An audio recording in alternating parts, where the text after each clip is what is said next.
Salmo número 2. Vamos a leer juntos el Salmo número 2, que es un poco como una continuación del Salmo 1. Vamos a leerlo juntos. Es un salmo del rey David que dice así: ¿Por qué se amotinan las gentes y los pueblos piensan cosas vanas?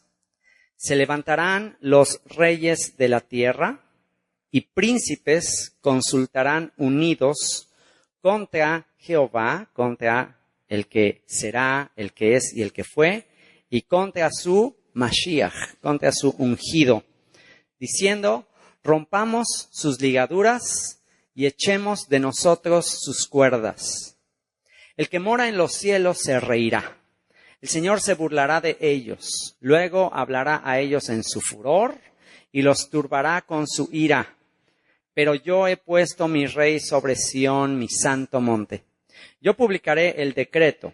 Jehová, el que será, el que es y el que fue, el Eterno, me ha dicho: mi hijo eres tú, yo te engendré hoy, pídeme y te daré por herencia las naciones, y como posesión tuya los confines de la tierra.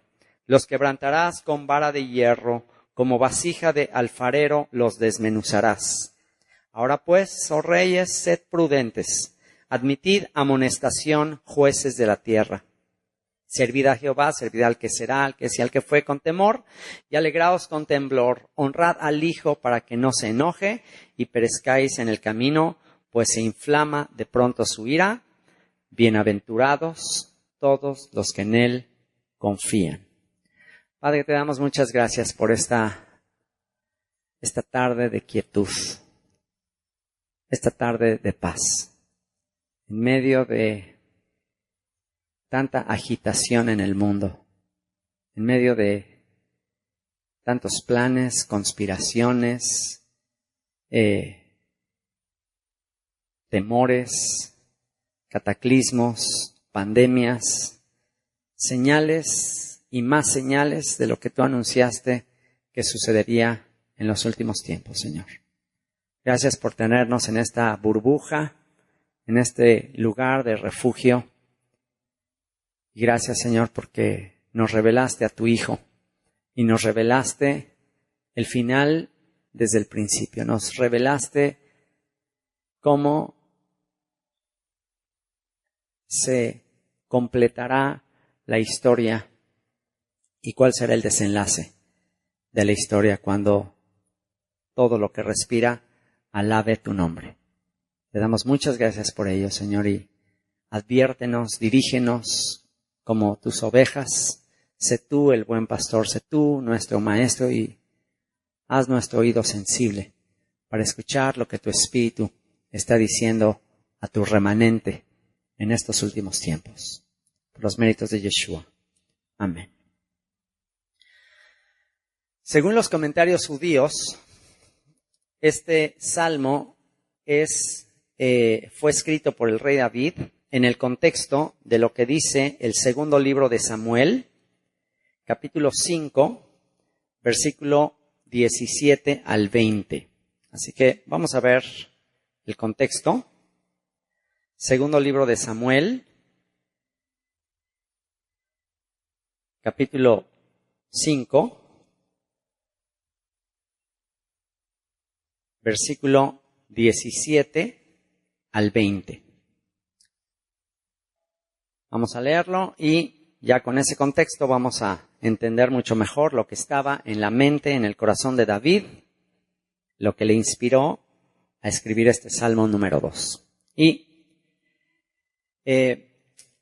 un poquito antes, desde el versículo 6, de hecho, vamos a leer desde el versículo 6, y vamos a ver ahí el momento en que David toma la fortaleza de Sión. Es más, vamos a leer un poquito antes. Vamos a leer desde el versículo 1, ya, todo el contexto. Todo el contexto, al fin que es Shabbat, tenemos todo el tiempo del mundo.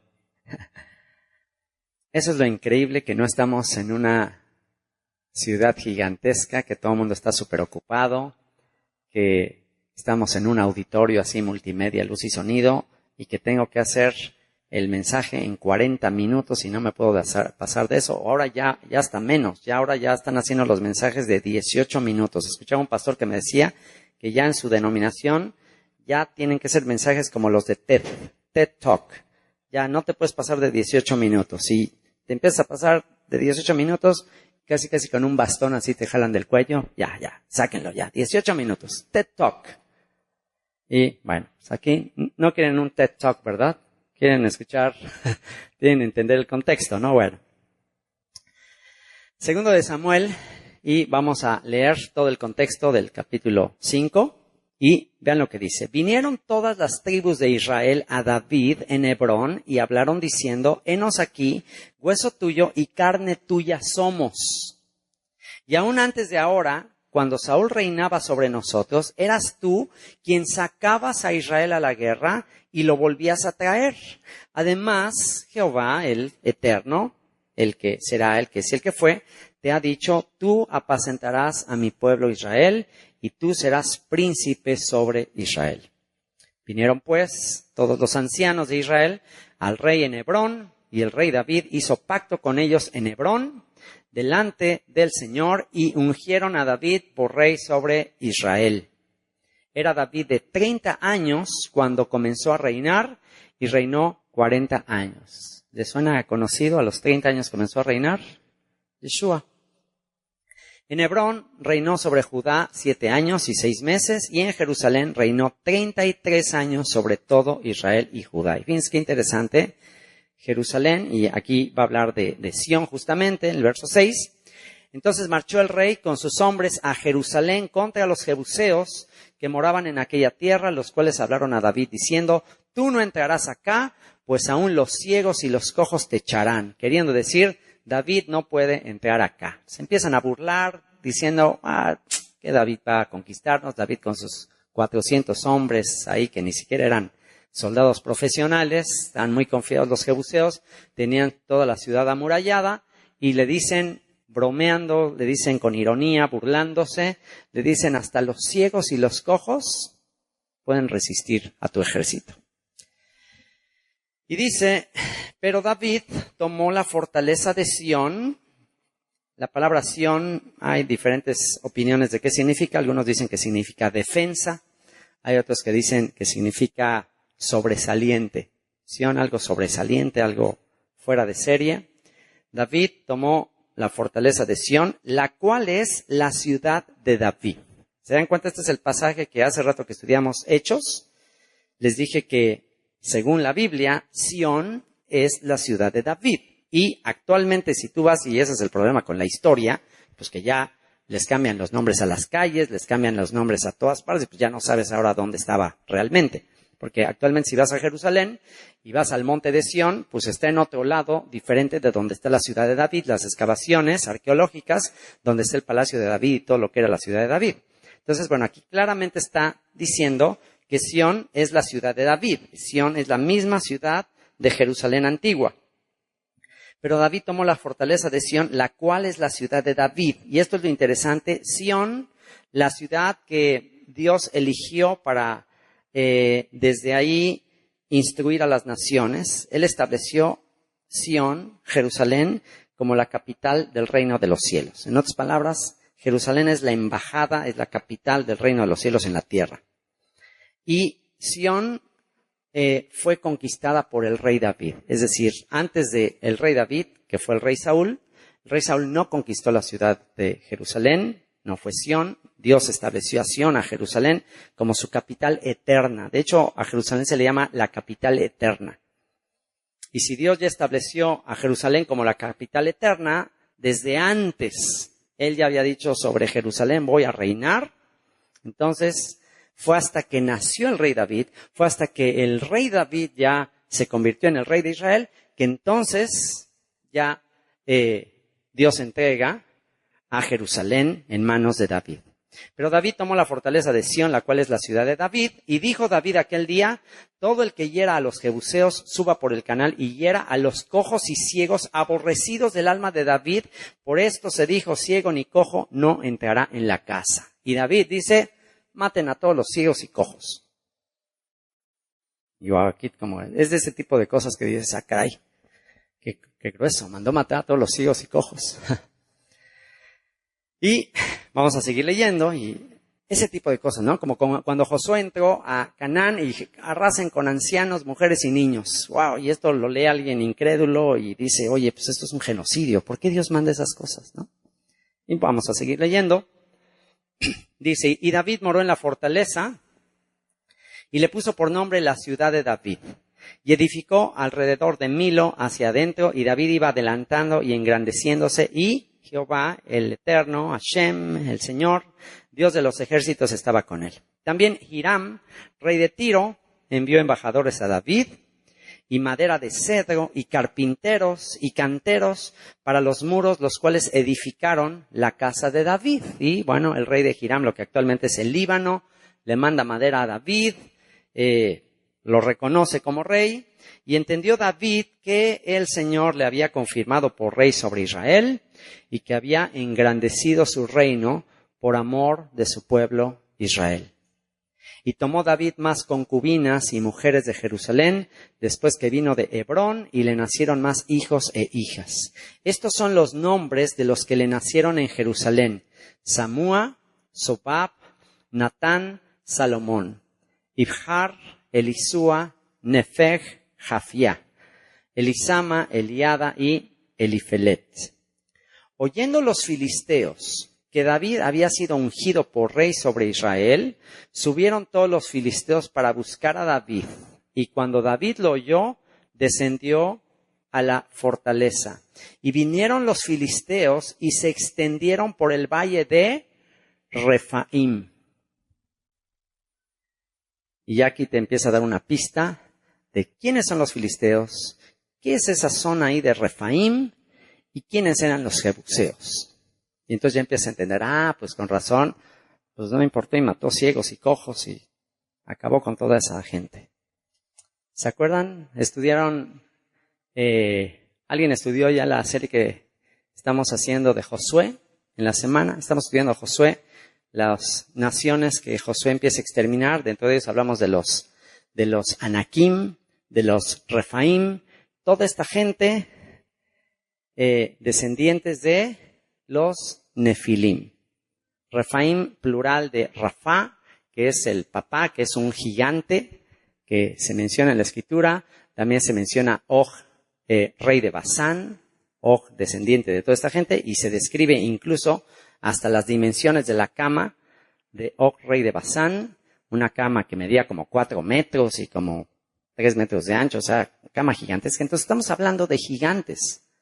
David mató al gigante Goliat, y luego descendientes de los gigantes, en una ocasión ya cuando David estaba ancianito lo iban a matar, y sus soldados lo defendieron.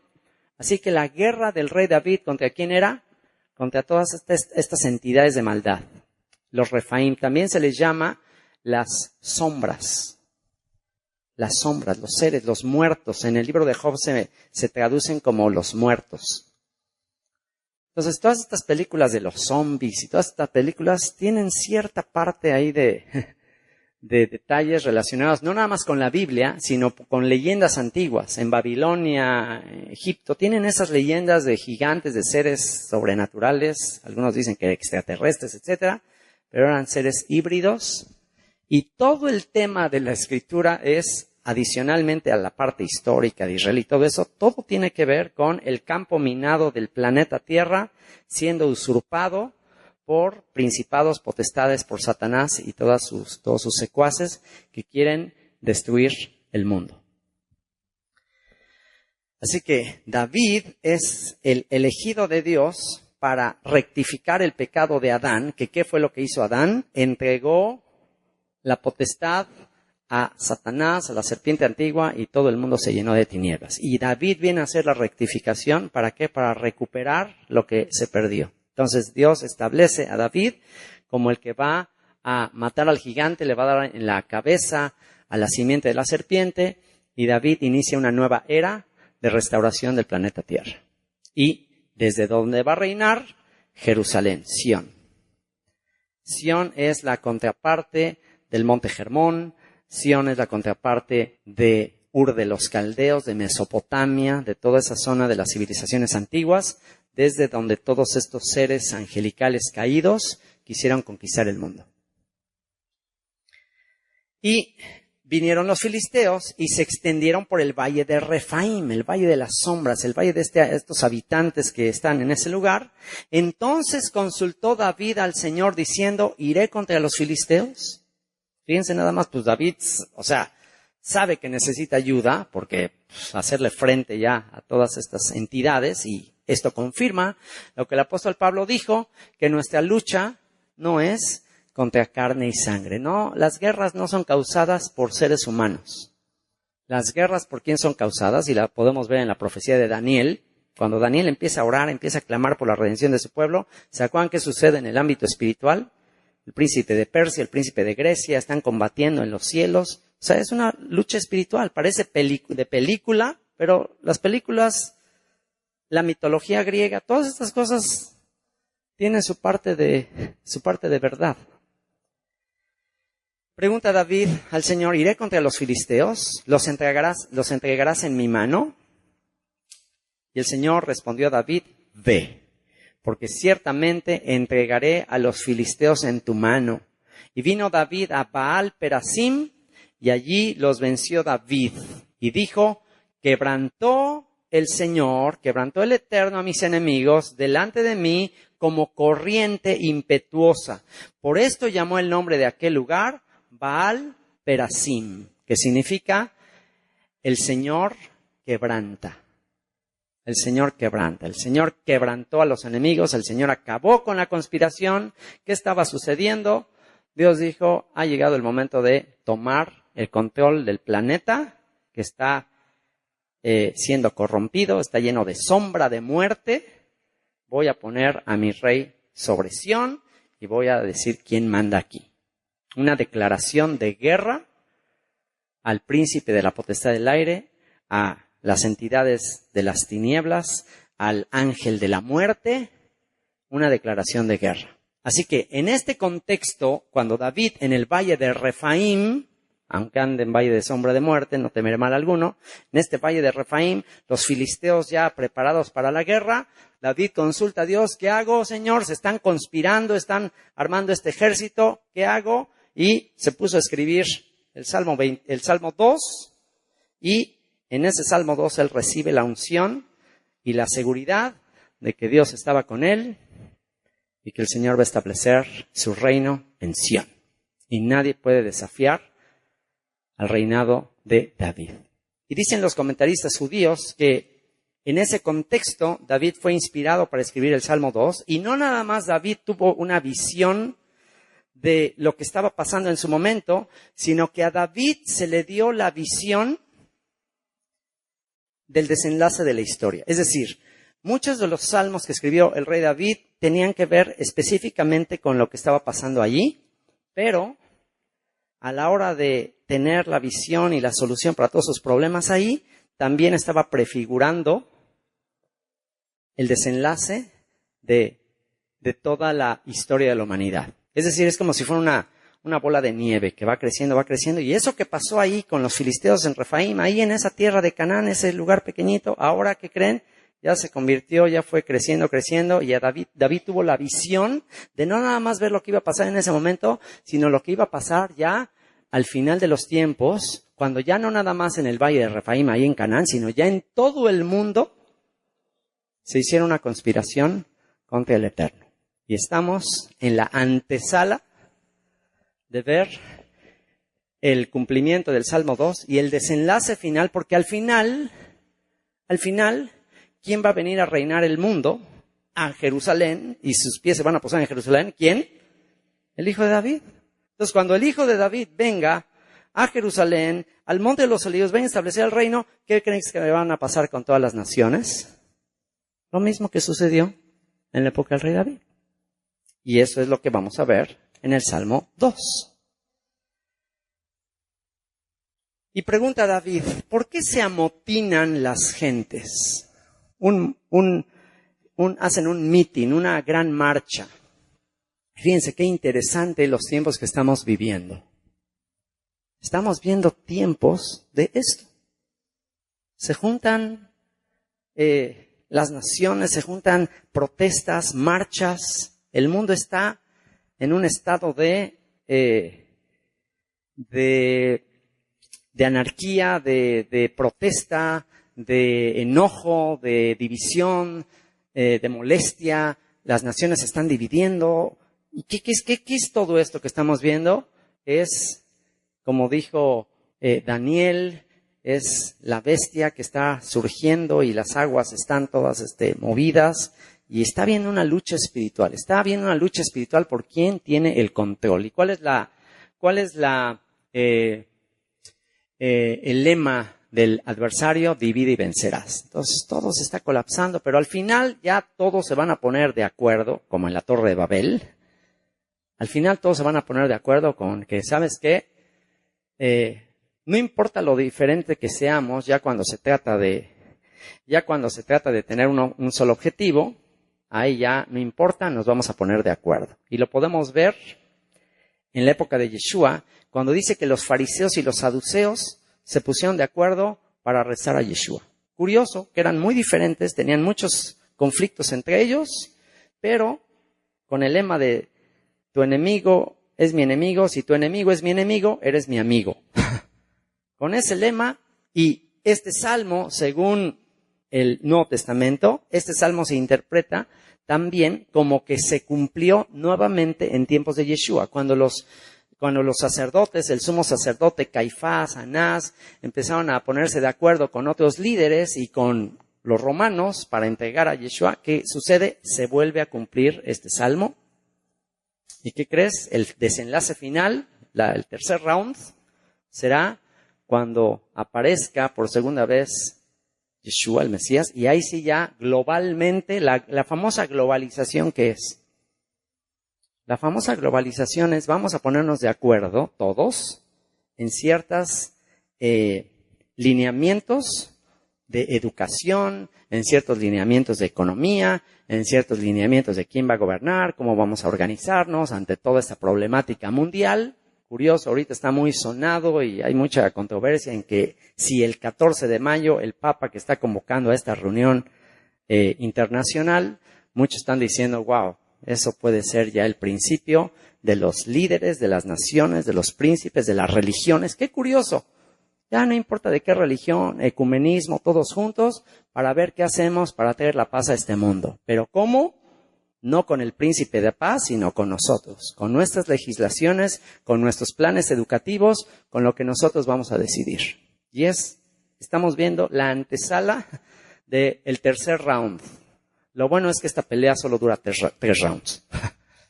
Uno fue con David, otro fue con el hijo de David en Jerusalén que es entregado, tercer round y ahí se acabó la historia, cuando el hijo esté a punto de regresar y el dragón sepa que le queda poco tiempo y dice, ok, esta es la tercera, esta es la vencida. Y ¿saben una cosa? Los satanistas, los adoradores de Satanás, existe una iglesia satánica, ¿sabían? Existe una iglesia satánica. Y los satanistas enseñan que efectivamente se están preparando para la batalla final contra el Cristo, y ellos saben que va contra el Cristo. Los que vieron la película de la profecía, ¿alguien vio la película de la profecía? Esa de Damián, y que sale ahí un niño que se supone que es el anticristo, y que sale un perro ahí como, y yo me acuerdo cuando vi esa película, no podía dormir, varias noches no podía dormir, me espantó terrible esa película. Estuvo gruesísima, y el cuervo ese que sale volando, y la gente matanza, una cosa terrible. Y han pasado muchas cosas interesantes con los actores de esa película. Cosas muy, muy sobrenaturales han pasado. Pero bueno, un poquito eso. Un poquito toda la trama de la película, Damián, la profecía, es eso, es que se está preparando el anticristo y gente que son seguidores de él. Y hay una escena que está escalofriante, que es la escena que más me impactó. Y eso que yo, nada que ver, yo era adolescente y bueno, realmente no creía mucho en todas estas cosas, pero esa escena me impactó muchísimo. Esa escena incluso por ahí anda en YouTube. Pero es una escena gruesísima en que Damián, el que la hace del anticristo, está ahí en un cuarto así oscuro y se presenta, está en el cuarto oscuro y está una cruz y está ahí Cristo y empieza a tener una conversación, el actor que hace del anticristo con Cristo, y le empieza a decir así cosas muy feas, ¿no? Muy, muy terribles. Y tú, Cristo, y te vencí en la cruz, y te voy a vencer otra vez, y eres patético. Y le está diciendo cosas así horribles. Yo vi esa escena y yo estaba temblando. O sea, me produjo mucho impacto esa escena. Y luego, al final ya le agarra así de la corona de espinas, lo aprieta así, y se le clavan las espinas y empieza a sangrar. Pero dices, wow, es de que se le ocurrió esa escena, qué onda. Pero parece como una simple película, pero eso es exactamente lo que creen los satanistas, que la batalla final va a ser de Satanás contra Cristo y que ahora el que va a ganar es Satanás. O sea, porque, pues qué tontería estar adorando a alguien que sabes que va a perder. Eso es una tontería, ¿no? Pero no, esta gente no cree que va a perder. Esta gente cree que va a ganar. Y esta gente que adora a Satanás está en lugares de gobierno y está en lugares estratégicos de economía y son adoradores de Satanás. Y quieren conquistar al mundo y saben que va a regresar Cristo. Y en el libro de Apocalipsis dice que el dragón, cuando sabe que su tiempo es corto, dice que hará guerra contra los santos y dice que los vencerá. O sea, Satanás dice que va a hacer guerra a la bestia que sube del abismo. Todo ese tema de Apocalipsis dice que va a hacer guerra y ahí viene la gran tribulación y va a vencer a los santos. Va a hacer guerra con los santos y los vencerá. ¿Hasta cuándo? Hasta que viene el Mesías y entonces el Mesías restaura a sus escogidos. Y viene la gran tribulación y ahí está la escena en que están ante el trono las almas de los que fueron decapitados y están diciéndole al Señor, ¿hasta cuándo vas a vengar nuestra sangre? Y les dice el Señor, esperen un poco de tiempo hasta que se complete el número de todos los que van a morir por causa del testimonio y entonces vamos a ver, el que ríe al último ríe mejor, ¿no? Entonces de eso se trata todo el Apocalipsis. La guerra final de los hijos de luz con los hijos de las tinieblas, la guerra final del Cordero con el dragón. De eso se trata toda la historia. Y suena a película, pero no es película. Está ahí. Entonces, cuando está por aparecer el Mesías, cuando aparece y cuando sus pies posan en el Monte de los Olivos, entonces inicia la conspiración final por vencerlo. Y esa es la famosa guerra de Armagedón. O sea que lo que estamos viendo aquí en el Salmo 2 es la época de David con los filisteos en el Valle de Refaim. Número 2, Caifás, Anás, todos conspirando contra Yeshua y lo mandan a matar. Y tercer round, y este es el engaño en el que están los seguidores de Satanás que piensan que van a ganar. Pero por eso dice, bienaventurado el que lee y el que oye las palabras de esta profecía, Apocalipsis, porque el tiempo está cerca. Bienaventurado, dichoso el que ya conoce el final de la película, Apocalipsis. Porque ya vamos a ganar. Entonces, aquí en el Salmo 2 es un avance en la película. Aquí estamos viendo ya el final de la historia. Este ya es el tercer round. Y pregunta a David, ¿por qué se amotinan las gentes? Y los pueblos piensan cosas vanas. Vanidad de vanidades, todo es vanidad. Y ponte a pensar, ¿qué están pensando los pueblos actualmente? ¿Qué es lo que mueve al mundo? ¿Qué es lo que mueve a los pueblos? ¿Qué es lo que mueve a las naciones? Cosas vanas. ¿Y qué son esas cosas vanas? Eclesiastés. ¿De qué habla toda la vanidad de vanidades? ¿Cuáles son todas esas vanidades? Materialismo, consumismo, placer, fama, deleite, a ver quién come más pinole, a ver quién tiene más recursos, más placer, más entretenimiento. Y al final, ¿qué dijo el rey Salomón? Vanidad de vanidades, todo es vanidad. Yo creo que a estas alturas que estamos viendo cómo el sistema se está colapsando, la economía, ante una cosita así como esto, virus, todo se está colapsando. Ahora, si el príncipe de este mundo, el que gobierna este mundo, está en control, pues de alguna manera le está generando todo esto y todo esto para llevar al mundo a un desenlace final. ¿Cuál es? toda la carestía que estamos viendo, toda la crisis que vemos en Apocalipsis, las plagas finales, y hoy en la comida hablábamos de algo que se nos está abriendo el panorama a pensar de que como fue el primer éxodo, sin duda va a ser el segundo éxodo.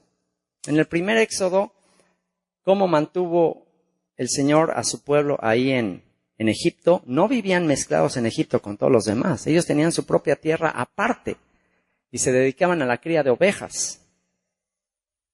Y ahí estaban ellos aparte, estaban refugiados, vinieron las plagas y venían sobre todo Egipto, pero a ellos no les tocó. Y al final el Señor los saca de ahí, y todo eso que vemos con las plagas y todo eso que vemos también es un anticipo profético a lo que sucederá en el segundo éxodo. O sea que quizás estamos viviendo una situación muy parecida como Gosén, estamos acá refugiados y bueno, fuera de esta burbuja, fuera de nuestro pequeño Gosén, ¿cómo están las cosas allá? ¿Qué están pensando los pueblos? Cosas vanas, aire vacío. Te das cuenta que ante una crisis, lo único ya ahí que vale, y sucedió también en época de José el Soñador, vino la crisis y todo. ¿Por qué? ¿Por qué Egipto pudo sobrevivir y por qué Egipto se convirtió en una potencia después? Gracias a Yosef, que se puso a almacenar granos. ¿Qué dice en Apocalipsis? Que el grano de trigo va a subir carísimo. Ya a la hora de la hora, ¿qué es lo que va a valer? La comida. Quizás el Señor nos está preparando, nos está alarmando, nos está diciendo pónganse las pilas, y los pueblos piensan cosas vanas, y aquí viene la profecía. Se levantarán los reyes de la tierra. Se levantarán los reyes de la tierra y príncipes consultarán unidos. Y esa palabra consultarán en hebreo implica que tendrán juntas en secreto, en privado. Es decir, no va a salir a la luz, nadie se va a enterar de lo que los príncipes están planeando. O sea que cuando escuches a un tipo, quien sea, ya sea disfrazado de judío o no, como sea, diciéndote que él tiene ya todos los secretos y sabe lo que están conspirando allá los reyes de Inglaterra y los Rothschild y todos eso, y dicen, no, yo ya tengo información, no le creas. A menos que esté en una junta de ellos. Pero pues, generalmente te aseguro que si están en YouTube diciendo que se sabe los secretos, te aseguro que él no es de ellos y no está en las juntas de ellos. Los príncipes consultarán unidos, se van a hacer sus juntas en secreto. ¿Y cuál va a ser su? Al final, bueno, ¿para qué no necesitamos saber los detalles? ¿Para qué te quieres enterar de los detalles y cómo, cuándo, etcétera? No necesitas enterarte de los detalles. Ya tenemos, como se dice en inglés, the big picture, ya la tenemos. Ya sabemos que están consultando y qué están consultando y qué están planeando. ¿Qué están planeando ellos? Consultarán unidos, lo mismo que en la Torre de Babel. Vamos a unirnos, vamos a hacer una alianza, vamos a ver cómo causamos crisis, causamos todo esto, controlamos a las multitudes. ¿Para qué? Al final del mundo, ¿para qué? Para nosotros tener el poder absoluto del planeta Tierra. Consultarán unidos, ¿contra quién? Contra Jehová, el que será y el que fue, y contra su ungido, contra su Mesías, contra su rey, diciendo, y esto es lo que van a decir, rompamos sus ligaduras y echemos de nosotros sus cuerdas. Y esto es un lenguaje relacionado con la ganadería, relacionado con el yugo que se le pone a los toros, se les pone un yugo para trabajar la tierra. Y aquí lo que están diciendo en secreto los príncipes, ¿sabes qué? Vamos a quitarnos el yugo del creador del universo. Vamos nosotros a decidir y vamos nosotros a autogobernarnos. Vamos a declararle la independencia al creador y a su rey, al que él dijo que va a gobernar a la tierra, el hijo de David, Yeshua. Vamos a romper con su yugo. Y esto es algo que han hecho las naciones, lo hicieron en la Torre de Babel. Esto es algo que volvieron a hacer con Yeshua. Él es rey, no queremos que él sea el rey. Ya tenemos rey, nuestro rey es el emperador, es César, él es nuestro rey. Y volverá a suceder. Y tristemente, Jerusalén, Israel, ¿qué significa? Israel gobernado por Dios. Israel tendría que seguir a su rey. Pero tristemente, en el pasado, Israel ya ha roto con la casa de David. ¿Se acuerdan? Jeroboam, 10 tribus. Israel, a tus tiendas, no queremos tener nada que ver con David. Ya sucedió.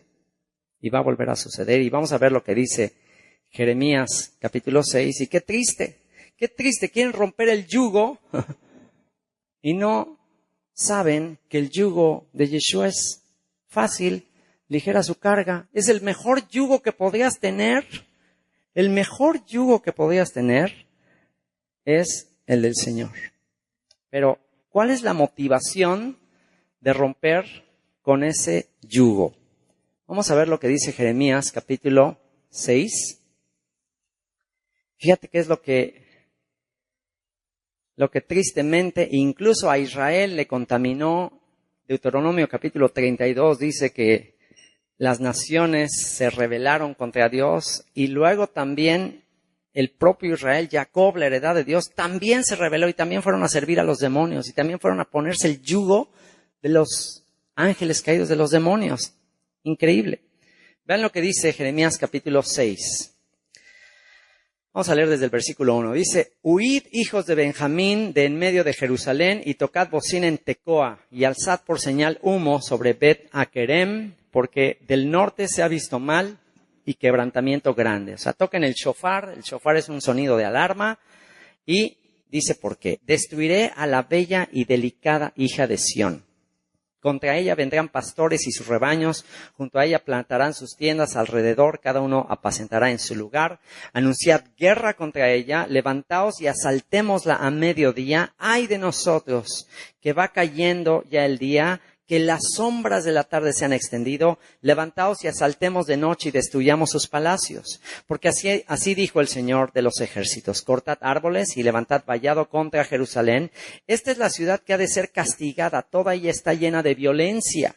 Siguieron al enemigo.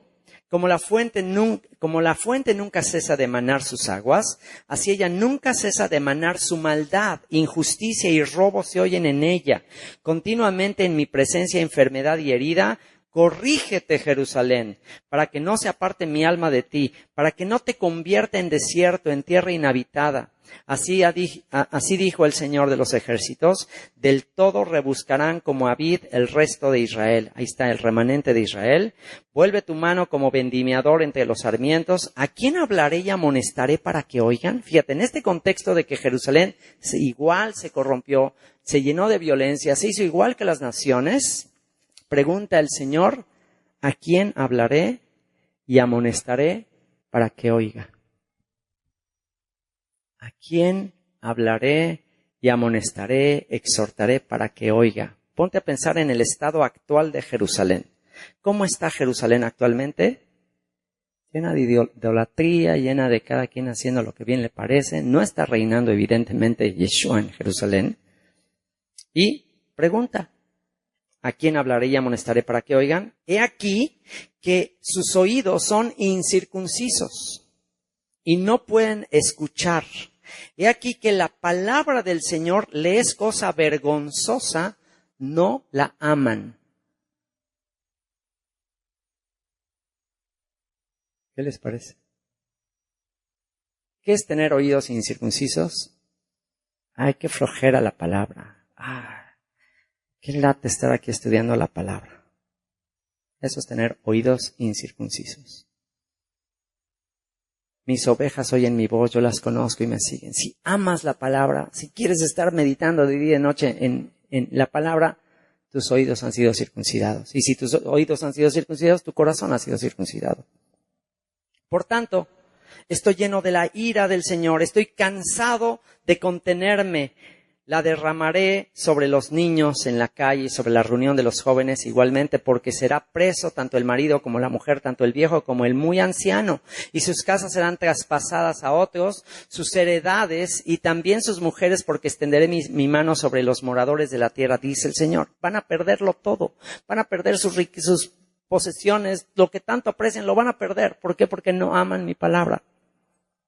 Y sus casas serán traspasadas a otros, sus heredades y también sus mujeres, porque extenderé mi mano sobre los moradores de la tierra, dice el Señor, porque desde el más chico de ellos hasta el más grande, cada uno sigue la avaricia. No me están buscando a mí, no están buscando mi palabra, están solamente pensando en ellos, en tener más, en poseer más. ¿De qué manera el enemigo tienta? ¿De qué manera el enemigo seduce? Con avaricia, con codicia. Mira, todos estos reinos de la tierra te daré. Mira, ¿qué le dijo a Yeshua? Mira, ve todos estos reinos, ve, ahí tremendas casas, tremendos palacios, todo esto te daré si postrado me adoras. ¿Qué le dijo Yeshua? Vete, Satanás, porque al Señor tu Dios adorarás y a Él solo servirás. No me importa qué me prometas, no me interesa. No me interesa lo que me des, si viene de tu mano, no lo quiero. Así sean palacios, así sea me bajes la luna y las estrellas, si viene de Satanás no quiero nada. Porque al final, si me lo da Satanás, ¿qué crees? Sí, puede ser que sí te lo dé Satanás, pero te va a tener postrado, adorándole, y te va a tener ahí como esclavo. Sí, efectivamente te puede dar todos esos juguetes, todas esas cosas, claro que te los va a dar, pero la factura no te la vas a acabar.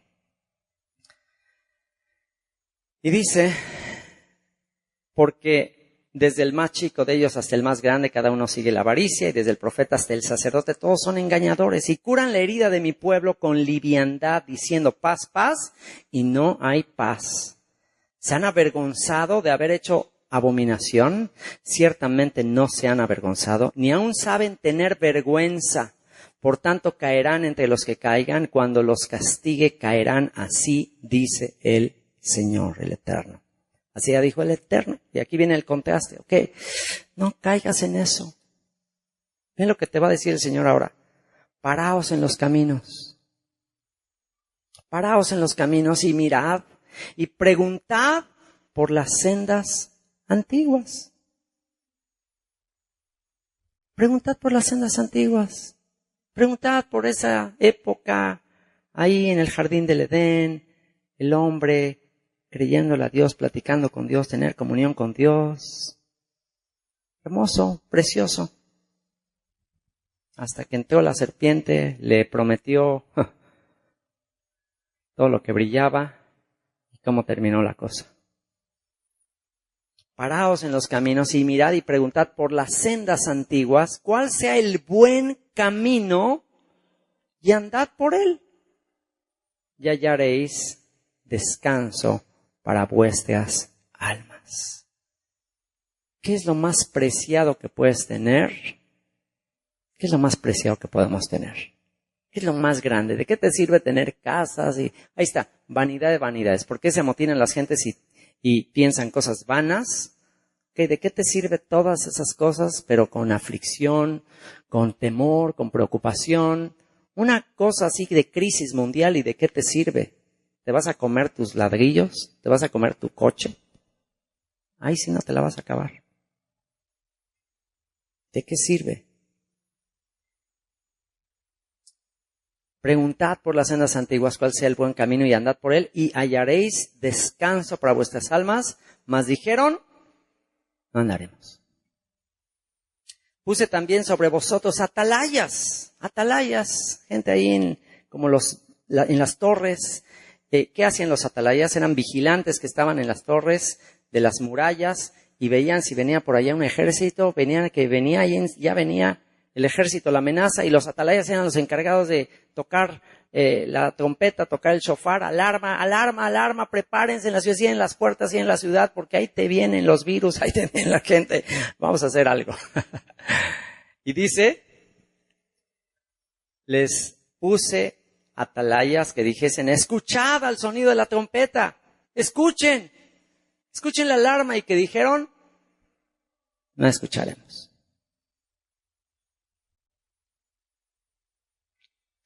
Por tanto, oíd naciones, ¿Y a quién le está alertando el Señor? Antes de las naciones, ¿a quién le está alertando? ¿A quién le está? Oye, no seas como las naciones, escucha. ¿A quién? A su pueblo, a su remanente. Por tanto, oíd naciones y entended, oh congregación, lo que sucederá. Oye tierra, he aquí yo traigo mal sobre este pueblo, el fruto de sus pensamientos, porque no escucharon mis palabras y aborrecieron mi Torah, aborrecieron mi ley. ¿Ok? Yo quise dirigirte, yo quise protegerte, yo quise darte descanso, yo quise darte reposo, yo quise darte tranquilidad. Te hablé te mandé alarmas, señales, te dije, mira lo que está pasando con los que nada más están pensando en la codicia, en la producción, en la industria, en la lana. Ve lo que está pasando. Ve cómo todo se está colapsando. ¿Qué más quieres? Y el Señor, en ese contexto, igual estaban viviendo cosas muy parecidas en la época del Imperio Romano, el Imperio Romano abusando sobre el pueblo, lleno de corrupción, gobernantes corruptos, la gente clamaba, igual que en Egipto, Faraón los tenía oprimidos, Roma los tenía oprimidos, y viene Yeshua, les dice, venid a mí, los que están cargados y trabajados, y yo os haré descansar. ¿Y qué dijeron? Pues no, queremos tener a César como rey. ¿Ok? ¿Qué sucedió unos años después? César destruyó todo. Mandó destruir todo. Y eso es lo que van a consultar los príncipes unidos. Y no nada más los príncipes de las naciones. Si están los príncipes de las naciones, esto nos hace entender que también los príncipes, y sucedió en la época de Yeshua, que los mismos príncipes de Judá, los mismos príncipes del pueblo, también conspiraron. ¿Qué quiere decir? Los príncipes de la nación actual junto con las naciones, porque ¿qué está queriendo ser Israel actualmente? Como el resto de las naciones. Eso es lo que quiere Israel ser, como el resto de las naciones.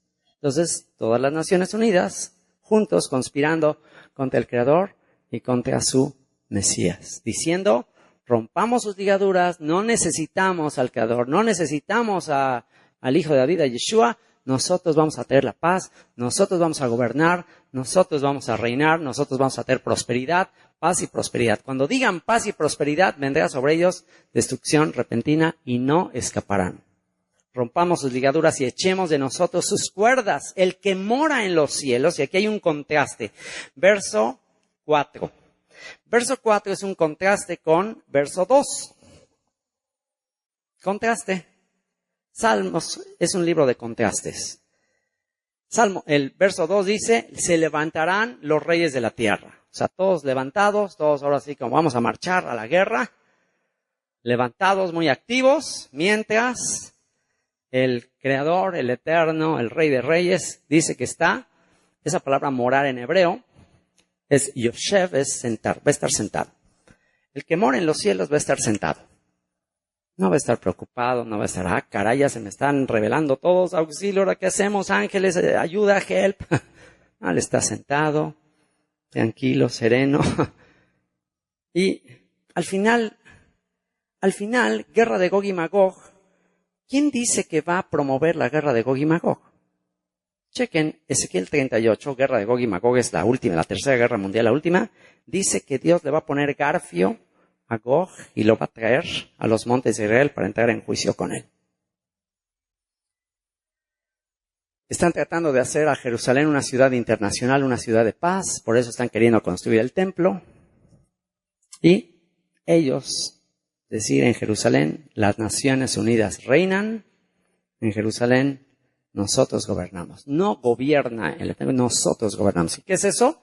Esa es la abominación desoladora, esa es la independencia, eso es el humanismo, lo mismo que quiso hacer Alejandro Magno, lo mismo que quiso hacer los emperadores, Faraón, el César, todos esos, lo mismo que han querido hacer todos ellos. Y, cuando se levante para eso, el que se sienta en los cielos, se reirá. El Señor se burlará de ellos. Luego hablará a ellos en su furor y los turbará con su ira, pero yo he puesto mi rey sobre Sión, y ese versículo 6, subráyalo, pero yo he puesto mi rey sobre Sión, mi santo monte Tantán. No me importa lo que ustedes hagan, no me importa lo que ustedes conspiren, no me importa lo que ustedes quieren Jerusalén, ustedes quieren reinar el planeta Tierra. ¿Saben una cosa?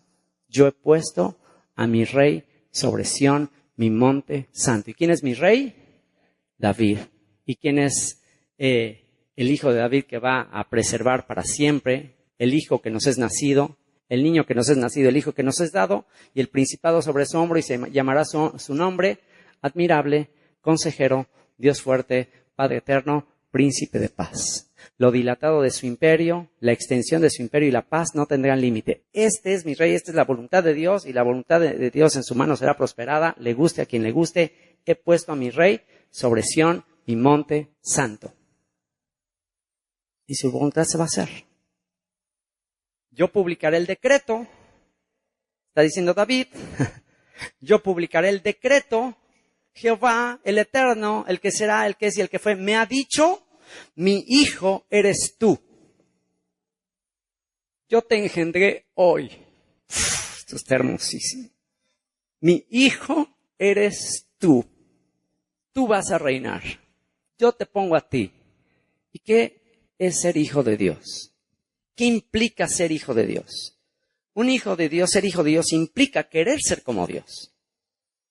David fue un hombre conforme al corazón de Dios, porque toda la vida de David fue su búsqueda de perfeccionarse, su búsqueda de tener los atributos divinos. Esa fue su pasión. La pasión del rey David fue buscar ser como su Padre en los cielos. Esa fue su pasión. Por eso al final de su vida dijo, el Espíritu del Señor ha hablado por mí. La palabra del Señor ha estado en mi boca. ¿Qué más? ¿Qué más? Y él fue llevado con su Padre. ¿Quién es el ideal, el modelo al que todo ser humano debería aspirar? Confianza absoluta en su buen pastor, confianza absoluta, deleite, gozo, regocijo en el yugo del Señor, sabiendo que no hay nadie más bueno, más hermoso, más misericordioso que Él. Nadie te va a tratar como Él te va a tratar. Él es verdadero, Él es fiel, todo hombre es mentiroso, todo lo demás es mentira. Él es lo único que importa, Él es lo único que vale la pena.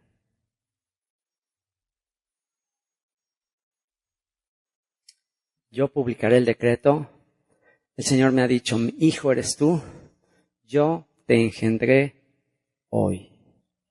Y este texto, Él tuvo la capacidad, al escribir esto, de trascender no nada más a Él, sino trascender a tener la visión de su hijo que se sentaría en el trono.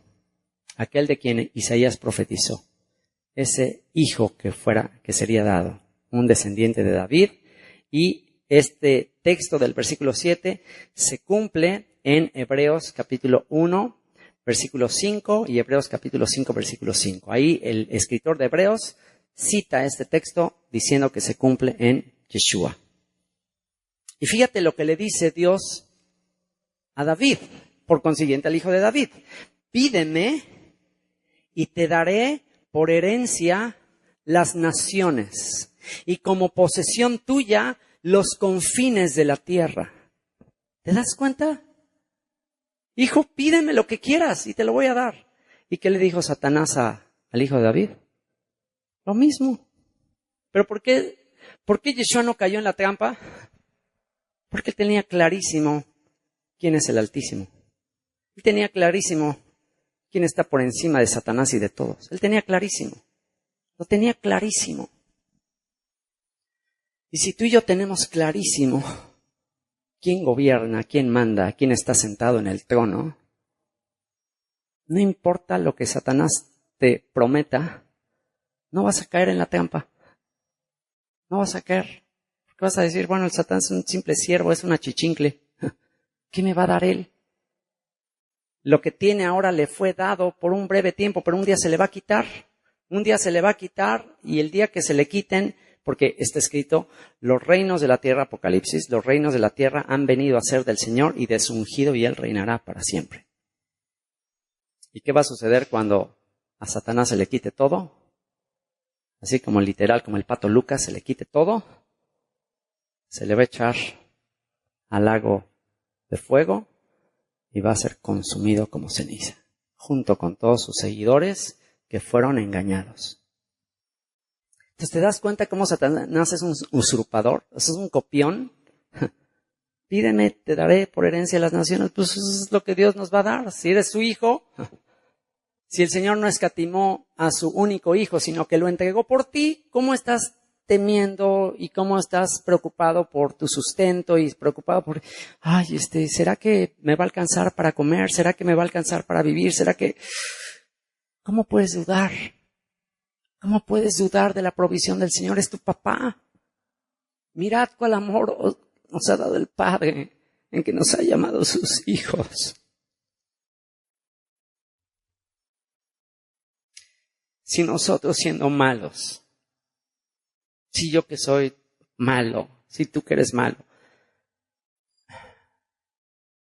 sabemos, queremos, anhelamos dar buenas dádivas a nuestros hijos, aunque sean malagradecidos, aunque no se porten tan bien, a la hora de la hora vienen, te ruegan, ya ándale por favor, híjole, y sean como sean, me encanta consentir a mis hijos. Y a veces sé que la estoy regando y sé que estoy mal.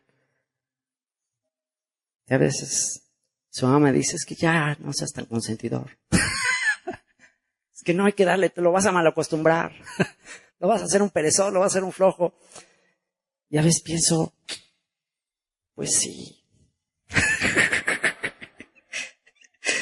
Voy a hacer un genrucho de sí, lo estoy malacostumbrando. ¿Y qué tal cuando ya no esté y no va a saber el valerse por sí mismo? Pues ya cuando no esté que se preocupe. Pero sí, a veces digo, pues sí, voy a ser consentidor. Sí, a lo mejor la puedo regar en ser consentidor, a lo mejor sí. Y sí, a veces son ingratos los hijos, pero a veces digo, bueno, que me recuerden que fui consentidor. ¿Y por qué? Porque mi papá en los cielos es un mega consentidor. Ustedes lo saben. Es un consentidor. Me ha dado, me tiene demasiado consentido.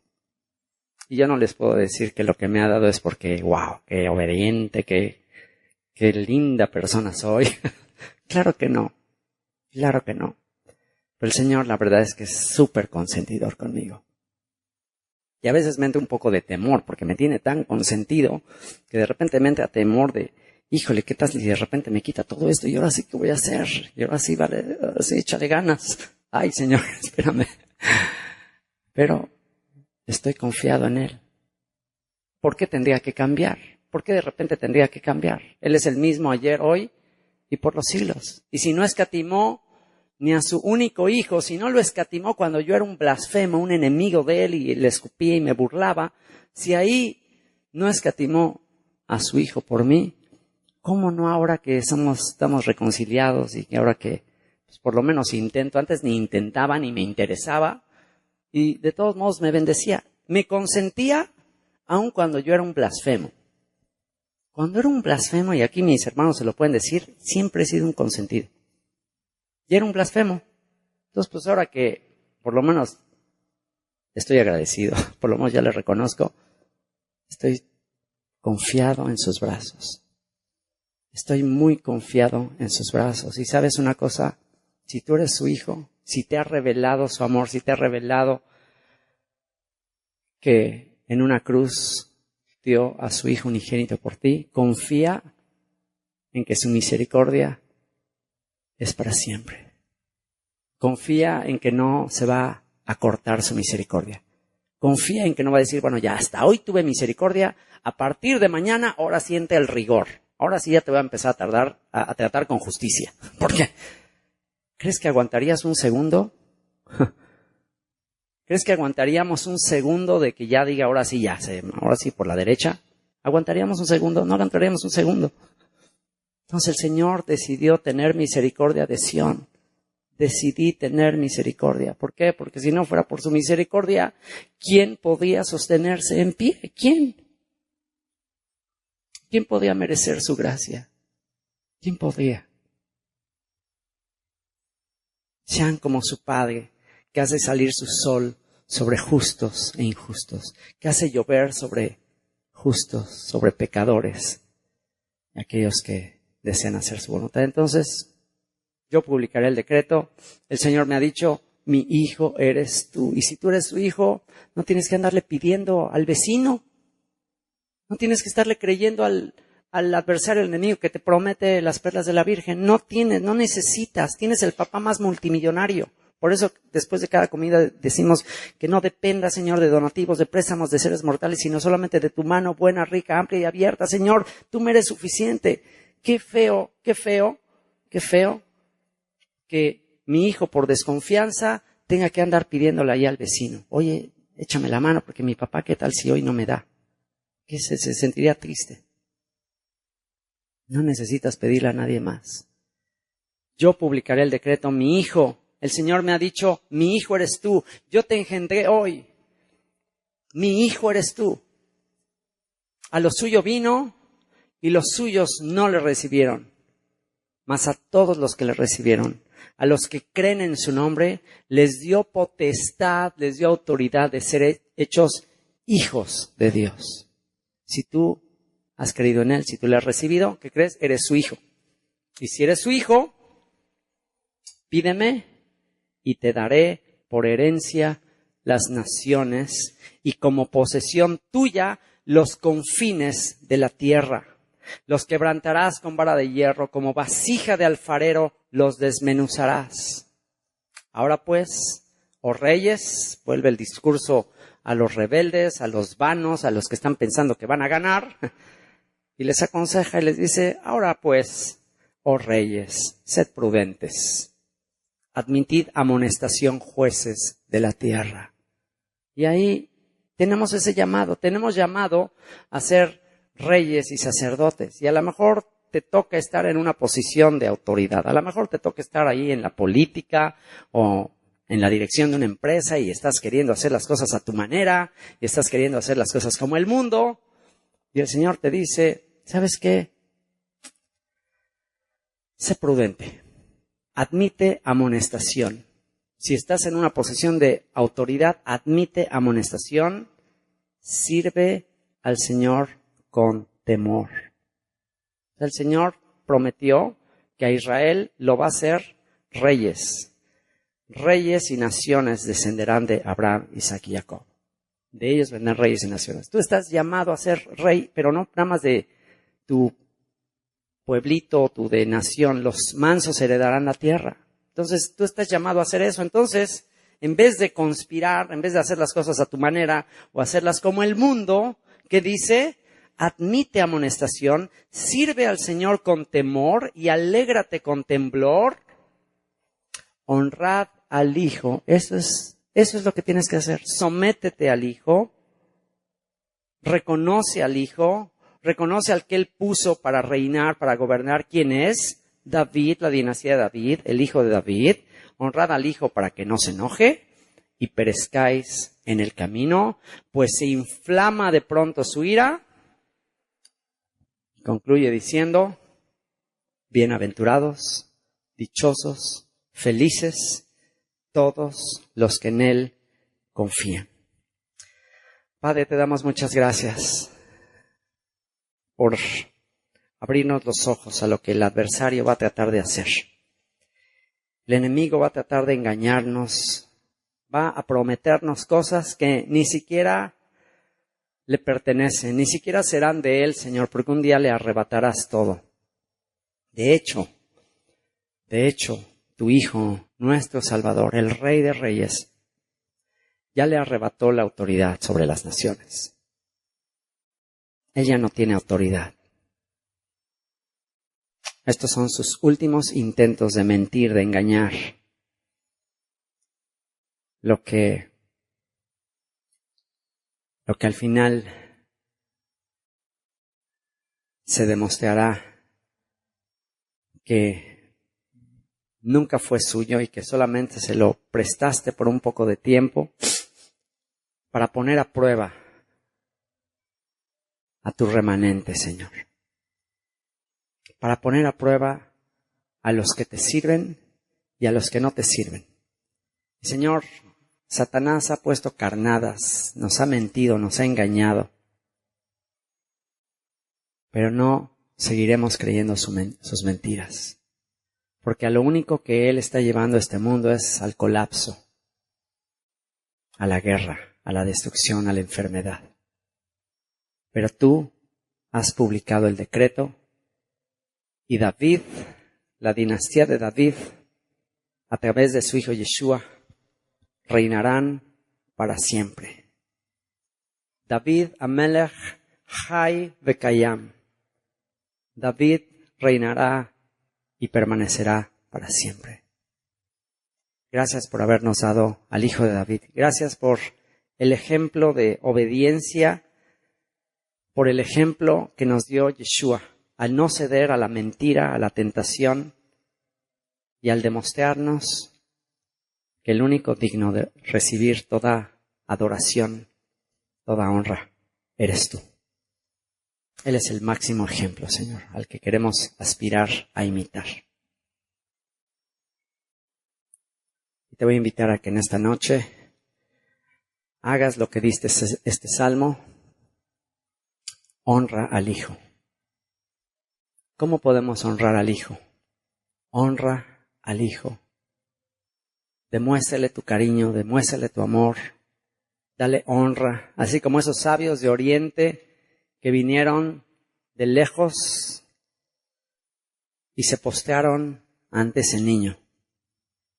Dobla tu rodilla ante el Hijo al que el Señor ha puesto en Sión. Y mirando hacia Sión, hacia allá está Sión, vamos a mirar a Sión y vamos a doblar nuestra rodilla honrando al Hijo. Ante Él se doblará toda rodilla y toda lengua confesará que Él es el Señor.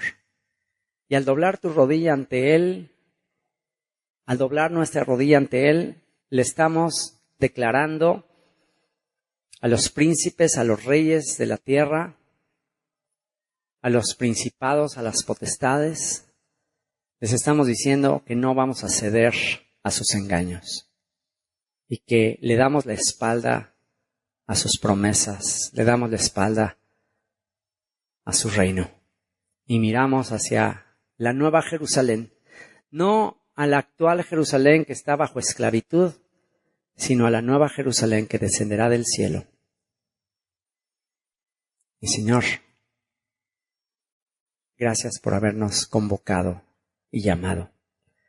Y que nos estás llamando a salir de la vanidad. Las naciones están amotinando, las naciones están haciendo marchas, las naciones están haciendo protestas, las naciones están cada quien siguiendo sus propias concupiscencias, sus propias ideas, su propia confusión, sus propias leyes. Pero al doblar nuestra rodilla ante ti, nosotros declaramos que no seguiremos amontonados, amotinados, persiguiendo cosas vanas. No vamos a seguir a la mayoría. No vamos a seguir la corriente de este mundo. Vamos a ponernos tu yugo, Señor. Pon tu yugo sobre nosotros, Señor.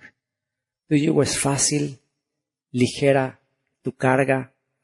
Apaciéntanos, Señor. Sácanos de Egipto, sácanos de la esclavitud. El yugo es muy pesado. Estamos cansados, agobiados de servir a los capataces, a los faraones, a la corrupción de este mundo. No queremos ya gastar nuestro tiempo cosas vanas. Vanidad de vanidades, todo es vanidad. Señor, ayúdanos a entender el ejemplo de Salomón, que por hacer alianzas y por querer ganar el mundo entero, al final perdió todo, Señor. Líbranos de ese grave error y ayúdanos a ser como David, que al final se dio cuenta que lo único que había valido la pena era haber tenido tu palabra en su boca. Bendito seas, Yeshua. Amén. Muchas gracias por haberte tomado el tiempo para escuchar esta grabación. Si quisieras escuchar más grabaciones como esta, visita nuestra página web donde tenemos comentarios de todos los capítulos de la Biblia, www.descubrelabiblia.org. Te dejo con 2 canciones. La primera la compuso mi hija hace algunos años. La letra expresa mi oración de que la estrella de la mañana ilumine tu alma.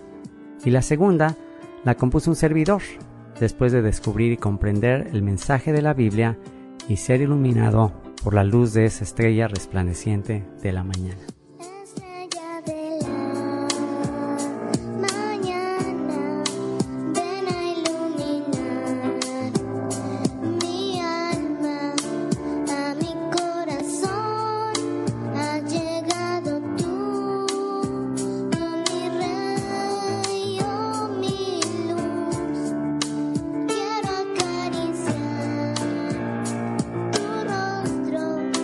Quiero respirar.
fuiste al desierto y allí hablaste a mi corazón.